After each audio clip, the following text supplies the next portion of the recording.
지금 현재 원자력 사고가 발생이 안 되더라도 지금 보면 뭐 원자력 발전소에서 그 냉각수도 배출을 해야 되고 또 우리가 모르는 사이에 뭔가가 나올 수도 있습니다. 그러면 원전 주변에 사는 사람이 암에 걸렸다면 현재 상황에서 손해배상금을 받을 수가 있느냐.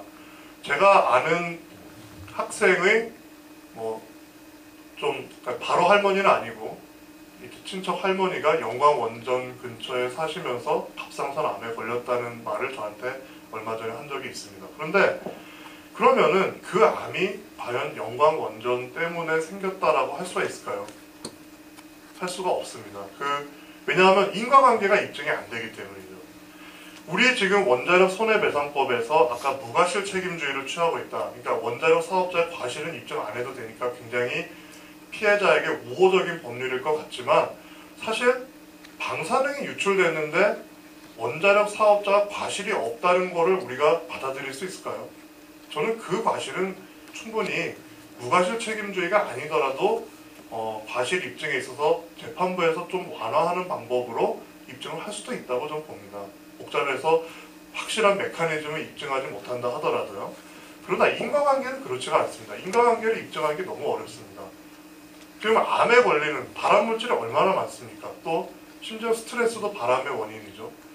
그렇기 때문에 원자력 발전소 근처에 산다는 것만 가지고 암의 원인이 그것이다 라고 단정할 수가 없는 겁니다. 그래서 아마도 손해배상이 안 될 겁니다. 그리고 지금 그런데 제가 통계를 쭉 살펴보니까는 영광 인근의 갑상선암 발생 비율이 전국 최고입니다. 그런데 이제 이 갑상선암이 발생 비율이 전국 최고라고 해가지고 그게 영광 원자력 발전소 때문이라고 단정할 수가 없는 것이 이 갑상선암은 굉장히 많은 사람들이 갖고 있는 암입니다. 실제로 여러분들이 죽기 전에 걸릴 수도 있습니다. 제가 어디서 문헌에서 찾아본 결과에 의하면 외국에서 부검을 한 시체의 36%가 갑상선암을 갖고 있었다라는 보고가 있습니다. 그 얘기는 뭐냐 하면 이 암을 갖고 있으면서도 죽을 때까지 영향이 없는 경우가 굉장히 많습니다. 갑상선암이. 그리고 이 발견이 잘 안 되던 것이 의료 장비가 자꾸 보강이 되면서 특정 지역에 새 장비가 하나 들어가면 그 지역 내에 암 발생률이 갑자기 올라갑니다. 그 전에 검진해도 안 나오던 게 이제 밝혀지는 거죠. 그래서 이제 그 영광 지역에도 그 근처에 이 의료 장비가 개선이 됐기 때문에 많이 발견이 돼서 발생률이 올라간 것이다. 이런 주장도 굉장히 유력하게 주장이 되고 있습니다. 그래서 이거를 우리가 명확하게 밝힐 수가 없기 때문에 결과적으로 이 손해배상을 받을 수가 없습니다. 왜? 입증 책임이 피해자한테 있습니다. 인과관계 입증 책임은. 그래서 입증을 못해서 받을 수가 없을 것이다 라는 그러한 문제입니다. 역시 인과관계 입증은 안 될 것이다 라는 거고요. 그래서 지금 이게 전국 암 발생 이 지도입니다.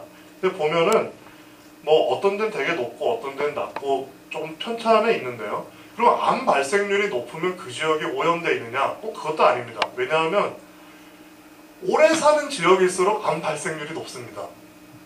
그러니까 이 암이라는 거는 사람이 굉장히 오래 살면은 걸릴 확률이 점점 높아지거든요. 그래서 그 지역의 환경이 좋아가지고 노인들이 많으시면은 암 발생률은 높게 나옵니다. 그 지역에. 그래서 이 연령대별 그 암 발생률이 굉장히 중요한 건데, 그래서 요번에 울산이 그 숫자가 굉장히 높게 나와서 울산이 전국 1위다 그랬는데, 사실 울산조차도요, 이 전 연령대로 해서 단순하게 비교하면 전국에서 아주 높은 게 아닙니다. 그래서 이 숫자가 굉장히 판단하기 어려운 거거든요. 이 암 환자 수라는 게. 그래서 이제 인과관계가 입증되기가 어려울 것이다라는 이런 생각입니다. 그래서 이제 원자력 손해배상법이 만약에 개정이 된다 그러면 제일 중요한 거는 인과관계 증명을 면제해야 된다는 겁니다. 그래서 원전에서 몇 킬로 반경 이내에 몇 년 이상 거주한 사람이 암에 걸렸다 또는 무슨 질병에 걸렸다. 그러니까 우리가 원전하고 관련이 있다고 생각되는 어떤 질병의 리스트를 만들어 놓고 그 지역에서 그러한 질병에 걸린 사람은 무조건 일정 금액을 보상한다. 이러한 이제 규정이 필요한 겁니다. 우리가 이제 배상하고 보상이라는 용어가 법률에서는 상당히 다르게 쓰이는데요. 배상은 뭔가 잘못을 해서 물어주는 걸 배상이라고 그러고요. 보상은 잘못이 아니라 우리가 어떤 법률 규정이나 어떤 선택에 의해서 적법한 행위지만 피해가 가기 때문에 물어주는 게 보상입니다. 그래서 길을 닦는다고 해서 그 길을 닦는 그 토지의 주인한테 주는 거를 배상금이라고 하지 않고 보상금이라고 그러죠. 그거는 적법행위이기 때문에.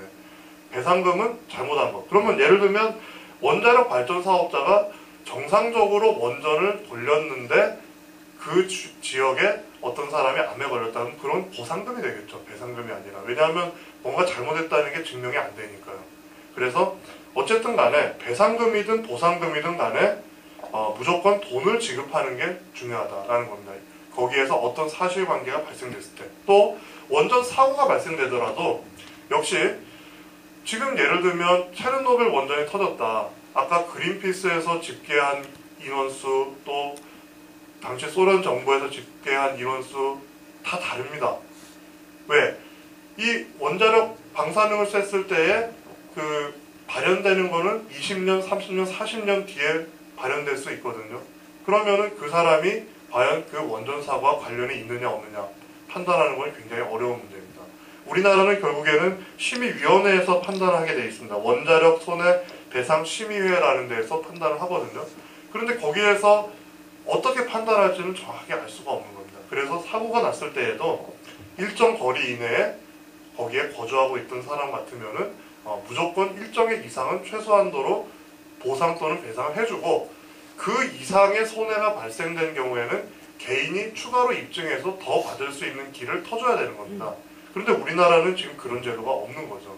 그래서 이게 본인이 입증한 손해에 대해서도 한도액을 정해놓고 또 입증을 못하면 배상을 해주지 않는 이러한 아주 그 비도덕적인 그러한 원자력 손해배상법을 운영하고 있는 것입니다. 그래서 이 지금 손해배상 책임을 제한하게 되면 어떤 문제가 있냐면 우리가 판단이 정확하게 안 되는 겁니다. 아까 이 원자력 발전 단가를 계산할 때 폐기 비용이 반영이 안 돼 있다고 제대로 반영이 안 돼 있다라고 하는데 사실은 이 사고 배상 비용도 반영이 돼야 됩니다. 예를 들면 제가 택시 회사를 운영한다고 하면 택시들이 나가면은 1년을 택시를 몇 대를 운영하면 그 택시들이 사고를 몇 건 내고 그러면 보험료가 얼마 올라가고 이런 것들을 다 반영해야 제가 올바르게 수지 타산을 해서 회사를 운영할 수 있지 않겠습니까? 그러면 택시기사 월급은 얼마 주고 또 우리 택시 회사의 총 비용은 얼마가 나가고 이게 계산이 돼야 되는데요. 지금 일단 문제점은 원자력 손해는 확률이 얼마인지 알기가 어렵습니다. 지금 큰 사고가 2번 났죠. 체르노빌하고 후쿠시마 2번 났는데 그럼 앞으로 과연 어떤 비율로 사고가 날 것인가? 제가 생각할 때는 이 벌써 2번 대형 사고라, 물론 3마일까지 포함하면 3번의 대형 사고라는 것도 이미 정부에서 주장하는 그러한 원자력 발전소 사고라는 것은 굉장히 드문 것이다 라고 하는 차원을 넘어서고 있습니다. 굉장히 사고가 많이 나는 것입니다. 그 정도면은. 전 세계의 원자력 발전소가 지금 몇 개밖에, 몇 개, 400개 정도 돼요. 예, 440개 있는데, 불과 지금 원자력 발전이라는 게 시작된 지 얼마 되지도 않았는데 벌써 3번의 큰 사고가 났다. 엄청난 비율입니다. 예, 엄청난 비율인데, 예, 그런 상황에서 피해액이라는 것도 지금 정확하게 안 나와 있는데, 우리는 어떤 식으로 하냐면, 한전에서 이 손해배상금까지 포함해가지고 원자력 발전 단가를 계산했다고 주장합니다. 한전이나 한수원에서요. 그런데 그때 계산에 들어간 거는 바로 한도액 이내죠. 그러니까 얼마나 우리 판단을 왜곡시키는 겁니까?